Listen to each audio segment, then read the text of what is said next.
Hello, everyone. I am Dr. Catherine Kelly, and as many of you know, I'm a holistic health psychologist and also a soul healing specialist. I want to talk today a little bit about what I call the mind, body, and soul of mental health. So we all know that the world is changing. We all know that everything around us seems to be shifting. And I want to talk to you a little bit about what the changing beliefs are from a spiritual perspective, because either you as a client or patient, or you as a mental health or a medical practitioner, I think there's some things you need to know because this world is evolving and it is evolving in a way that is deepening and also in a way that is kind of expanding our view on what health and mental health actually is. So again, I'm talking about the body, mind, and soul of mental health. I talk about the body, mind, and soul of everything to tell you the truth. Because to me, that's what this is about, is making sure that we are treating and working with the whole person.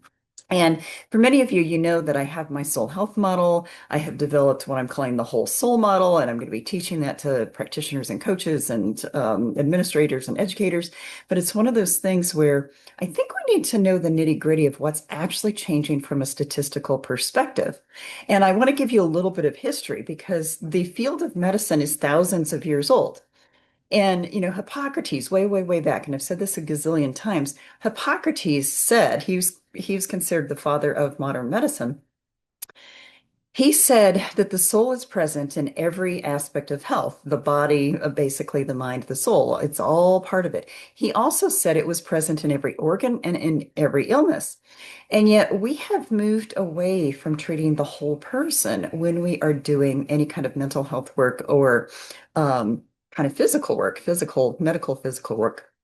So this is one of those things where bringing this back is so important for so many reasons. But there's some statistics I wanted to help you understand that I think are going to get you there.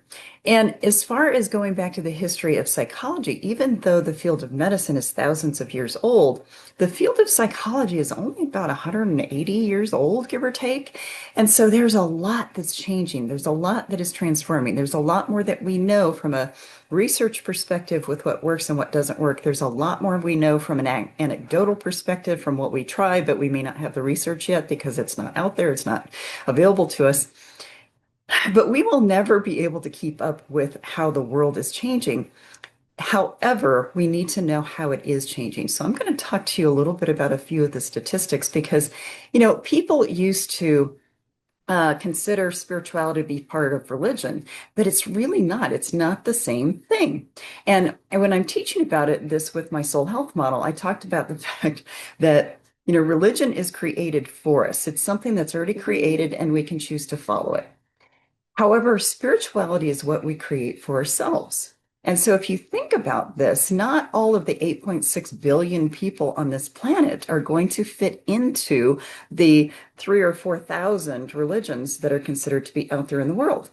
And so we have to think about, wow, how are people changing? How are people evolving? How is it that we can keep up as practitioners to know how to help someone with the spiritual world?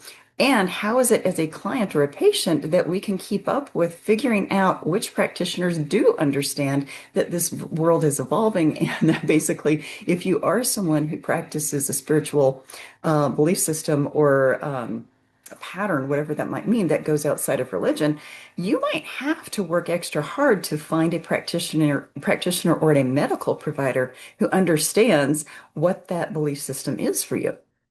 Because it is harder and harder. Now, this is where some of the statistics are really curious because years ago, and this was literally like 20 years ago, 25 years ago, when I was doing some research as part of my postdoc, and the research was about what physicians believe about spirituality and whether or not it should be used in the work that they do. And I think I don't remember how many people I interviewed, but it was hundreds of physicians or medical students. And then we did qualitative research. We basically went back and listened to those videos and found themes and figured out what it was that people were saying back then. And the main thing is that people, the practitioners at the time were open to it to some extent, but they wouldn't use it because they didn't know how to. They didn't know how to get in there and really help people. And they did not know how to address spiritual or religious issues in the context of a medical kind of a visit. So then, you go to the mental health research, and the fact is, very few mental health practitioners are taught anything about spirituality either.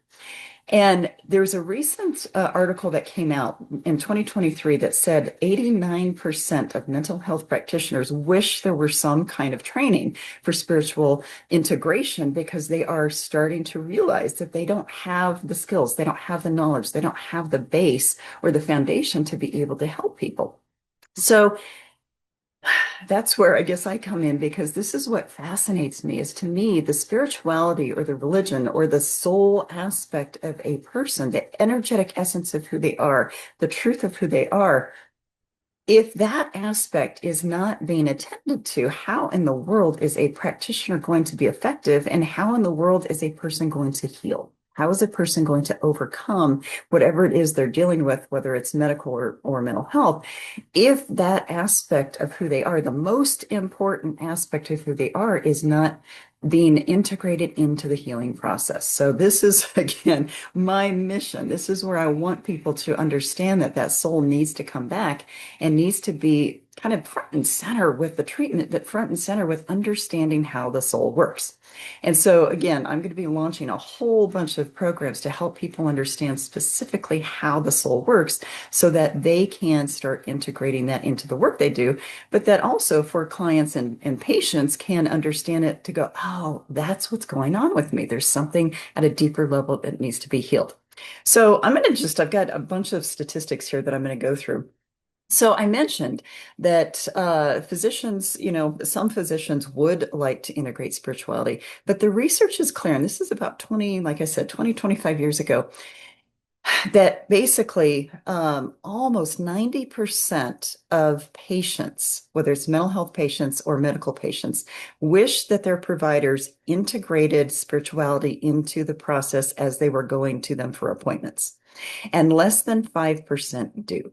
So think about that. Almost 100% of patients would love to use kind of that holistic approach, would love to integrate spirituality into what they do. And yet, less than 5% of professionals know how to do it or are willing to do it. So there is a huge, huge gap in treatment. There's something majorly missing for people if what people want is not what the practitioners are integrating into the work that they do.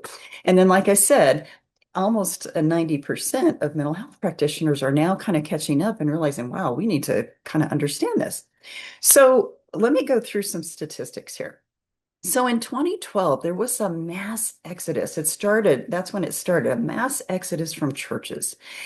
It was already kind of trickling, some of that was already changing. But in 2012, for some reason at that time, there was this juncture where it started to cause people to leave formalized religion.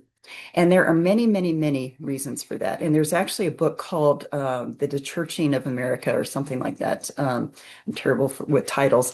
But the authors basically went through all of the reasons for why people were leaving churches. And some of those reasons were that people weren't feeling inclusive anymore. They felt like they were being kind of judged, and they didn't feel like they felt like they could go to church to worship because church is supposed to be a place where you feel safe and feel accepted and feel secure. Well, lots of changing lifestyles and beliefs and all of that were evolving to the point where people could not, through their own integrity, stay with churches. And so it's interesting because now the statistics show that 2.7 million people leave churches every year and never go back. So that is a lot. That is a lot. The estimates used to be that there were 10,000 churches for every, I think, I'm not going to remember those statistics. I didn't write that down. There were 10,000 churches for every I don't know, every 100,000 people. And now it's 400 churches per that same amount of people. So in other words, many churches have closed because they can't make it and they haven't kept up with the changing times. Their belief systems have stayed the same without evolving with the people. So 2.7 million people leave churches every time or every year. Um, 9 out of 10 Americans hold a belief, at least one belief that is used to be considered New Age spiritualism. So, what was New Age spiritualism? 20 years ago, they used to consider things like aromatherapy, Reiki, yoga, Tai Chi, qigong, any of those things, meditation. They used to consider those New Age strategies, New Age beliefs. And it kind of was, I guess, at the time, but it also had a negative connotation in many cases. But now, look how many yoga studios exist. Look how many Tai Chi classes you can find. Look how many meditation retreats or meditation travel kind of retreats you can find. How many forms? There are thousands of kinds of meditation you can do out there. So the thing is, this is an evolving path. So Nine, 90% or 9 out of 10 Americans believe in or engage in at least one spiritual type of activity. So let's see here, 83% of Americans believe in the soul. However, when they do the research, the majority of the people don't know kind of what the soul does, how it really interacts, where it goes. They just know that they have one and they believe in it. So again, this is where I come in. This is where my soul health model and the whole soul model come in, is to help people understand how the soul actually works in everyday life, how it works in this moment that you're watching this video.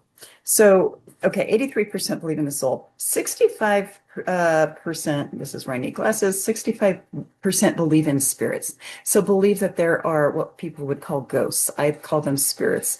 Sometimes I joke and call them ghostlies. It's that whole idea that people are having more and more experiences where they believe that they sense something, they believe that they've seen something, they believe that they've heard something, and they know now that there's something beyond the physical world. So 65% believe. 33% of Americans believe in past lives. Now, think about that. There are 340 million people in this planet, give or take, or in this country, give or take. Think about that. 33% of that, in other words, over 100 million people just in our country, are now admitting that they believe in past lives.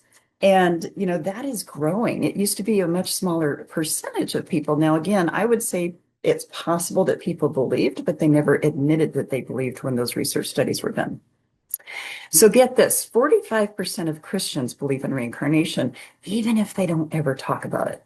They certainly don't talk about it in their churches, but they might believe in and practice some of the work outside of their practicing church. Now, I'm going to give you an example of this. Recently, about a month ago, I went to a Teresa Caputo event down in Charlotte, North Carolina. And Teresa Caputo is kind of a world-known medium. So she talks to dead people, as she jokes. And, there were probably 3,000 people in the group. Um, Many of them said that they were Christians and yet they wanted to kind of get information from their loved ones. Many of them had such powerful messages that were undeniable, and no doubt that they were having those experiences as they were talking through Teresa Caputo. But think about that. Out of that 3,000 people in that room, at least 45% of them might have been Christians. And so it was really interesting because many of them had crosses on. Even Teresa Caputo said, I am a practicing Catholic. They may not like what I do, but they take my money every week. So she kind of joked about that. So think about this. We live these double lives, but it's important for practitioners and patients to know that the world is evolving. Okay, a few more. 22% of Americans seek psychics every year.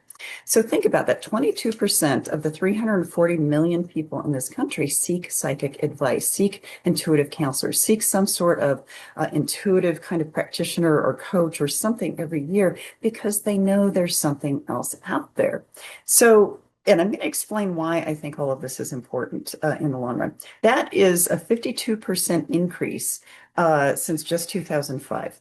So basically, in about 21 years, 52% more people are seeking intuitive advice, kind of going to practitioners that may have information from the beyond. And I can tell you, a lot of people call me because I do intuitive work. I do Akashic record readings, I do mediumship, I do soul realignment sessions, I do past life readings.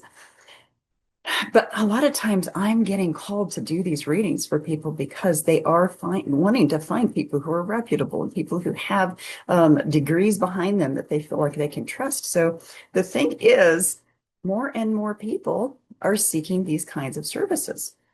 61% of Americans use astrology. Now, the research with that is that probably the majority of that 61% kind of use their horoscope, look at it every day, kind of look it up. But you have to think about 61% of almost 340 million people. That's a lot of people. Now, out of that percentage, there is a percentage that is growing of people who are using more than just their horoscope. So astrology and I don't know, I'm thinking 10, 15 years ago, it was harder to find an astrologer. Well, now you get online, there are astrologers everywhere. You can find someone to work with. And, astrology, and I'm a big believer in astrology because of the fact that I know from a psychological perspective, not only is there astrological personality very helpful to know as you're working with someone because you can kind of tell what their life lessons are going to be. You can kind of tell a little bit more about what they're going to struggle with, also what their gifts are, as well as if you go to an astrologer, you can kind of look ahead to see what kinds of things will be probably stirring for you in the next several years of your life, because there are patterns that an astrologer can show through the planetary alignments that we would not have a way to predict otherwise. So astrology can be immensely helpful, and astrological personality is something that I'm going to be teaching in level 2 of my Soul Health Scholars certifications, and how practitioners can get to know themselves and get to know how to use this as part of the work that they do. Let me look here. Shamanism. So shamanism is growing. So the whole going back to our roots, going back to native practices, it is growing, progressively growing and astronomically in some countries. So in England, shamanism is the fastest growing, they're calling it a religion, fastest growing religion in the entire country. So it's fascinating how things are going. So let's see here, witchcraft. So Wicca. In 1990, in America, the estimates were that there were about 8,000 Wiccans in the country. Now in 2023, a couple of years ago, 3 years ago, there were 1.5 million. So again, astronomical growth with where people are going. And the thing is, people are going back to the roots because Wicca and witchcraft has kind of a bad connotation to it. And yes, there are people who are using it for wrong. But witchcraft is about connecting with nature and using nature to kind of feel like they have a spiritual connection. And there are different kinds of practices and ceremonies and rituals, but it's really no different than what happens in the churches. And so I think it's gotten a bad rap, but at the same time, you have to think about some of your patients and clients, if you're a practitioner, are probably doing some practices that relate to witchcraft or Wicca. And that might be something you need to know as far as helping them along or helping them understand themselves. Energy work has been astronomically growing, whether it's chakra balancing, whether it's Reiki, whether it's healing touch, whether it's pranic healing, whether it's Huna. The last probably 40, 50 years, it has grown astronomically. And in fact, some mental health practitioners actually use it in their work. And more are getting to know what it's like. Actually, I refer to energy workers all the time, and there's so many different kinds of energy work. And if you could get to know what these different kinds of energy work are, you would know how to seek them if you're a client or a patient, depending on what kind of energy work it is. Or if you were a practitioner, you could basically kind of understand your client and tell them, hey, this is the kind that I think that might work for you. And there's lots and lots of research coming out on the benefits of energy work, by the way. Sound healing is becoming much more popular. 20 years ago, I've been here 26 years, probably 20 years ago, there were a couple male, they weren't really musicians, but they were sound healing practitioners that would do what they called the magic carpet riding. It was basically a meditation group, and they would play different instruments and let you meditate during that time. That was really all what it was all about, was just letting your energy kind of heal and kind of go into that meditative state using sound healing. But now there's research out there showing that the different frequencies of different kinds of sound, the particular kinds of tunes that you listen to, the particular kinds of beats that you listen to. Biofield tuning, which uses tuning forks, all of those things energetically shift your system. And that's what sound is. It's energy. What are we? We're energy. Every aspect about us is energy. Our soul is energy. It's the energetic essence of who we are. Let's see here. Crystal healing, huge, huge, huge over the last 20, 30 years. So learning what the different frequencies of stones are and how they might be healing to you, how they could be grounding to you, how they could lift you up, how they could cleanse your energy, how they could protect you. Huge, huge, huge industry right now. Psychedelic journey. Now, this is a native kind of practice. So Native Americans, Native Peruvians, all the well, even Egyptians, there's all of these different usages that were ancient, ancient, ancient of psychedelics. And they use them for ceremony. They use them for their own kind of vision quests, all kinds of different things. It's coming back, and I'm kind of on the fence for whether or not I like how it's coming back because people are forgetting the sacred in using these. People are forgetting the fact that these were sacred and ancient kinds of rituals. And so, as we've become modernized, there's these trends to go do these journeys, and they may not be getting the real meaning of what these psychedelics can do for a person, or basically from a cultural perspective, how to respect them either. But that is something that's on the rise. Breath work, different kinds of meditative breathing, holotropic breathing. I mean, there's all these different kinds of breathing exercises. Aromatherapy, wow, this has grown so much since the 1950s, 1960s, 1970s. Huge industry now. And, I have an aromatherapy country or company, so I agree that it can be very, very helpful. Let me see if there's anything else I forgot with these. No. So think about this. The mind, body, and soul of mental health is changing. And the reason that I'm doing this video is to help people understand from the soul of psychology perspective that if you are going to a mental health practitioner and you're not really talking about what you do from a spiritual perspective, you may be leaving a significant part of yourself out of the healing process as well. If you are a mental health practitioner and you're not asking your clients or your patients, do you have a belief system? Do you use this? Do you want us to talk about this? Is that something that would be helpful in your healing process? Then you're leaving out a significant aspect of who that person is as well. And if you are a medical practitioner, again, you don't have time in the current system to really talk about spiritual aspects. But if you at least open the space, you might understand your patient better, and you might also make them feel more comfortable with being able to have another place that they can talk to someone about their beliefs. So when I talk about the mind, body, and soul, if you think about most spiritual practices, there is a component that is body-based, whether it is grounding, whether it is meditation, whether it is in tribal energies, it's dance, it could be some sort of movement, it could be anything. But from a body perspective, there are lots of ways that spirituality can help you in your process.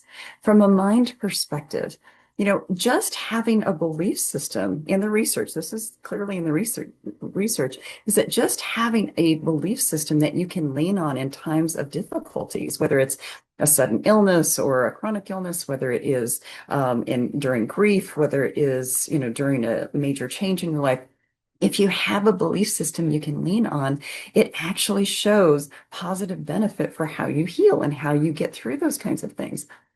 And, I would also say, many times we need to quiet our minds much more than the modern world allows us. So it's another aspect of mental health to find a meditative or a quieting kind of ritual or practice that you can do every day or do on a regular basis, or know when you need to use it in order to kind of calm that brain. And then from a soul perspective, again, that's kind of what I'm all about, is teaching about the soul, helping you understand how it works in your life, what its place is in everyday living. And my mission is to bring that back. My mission is to help you understand that your soul is present at all times, but most people don't know it. Most people don't know how to work with it. But if you open up to the spiritual experiences and open up to that spiritual knowledge and wisdom that has been around for I don't know, thousands and thousands of years, but that we need to reignite that within ourselves, that would be a significant attribute of your healing as well. The soul of psychology to me, these videos are about teaching how spirituality and the soul positively impact the psychology of who we are and how the psychology of who we are has a direct influence or a direct kind of connection to how healthy our soul is as well. This is why I do these videos. And so I'm going to keep throwing videos out there for you to understand.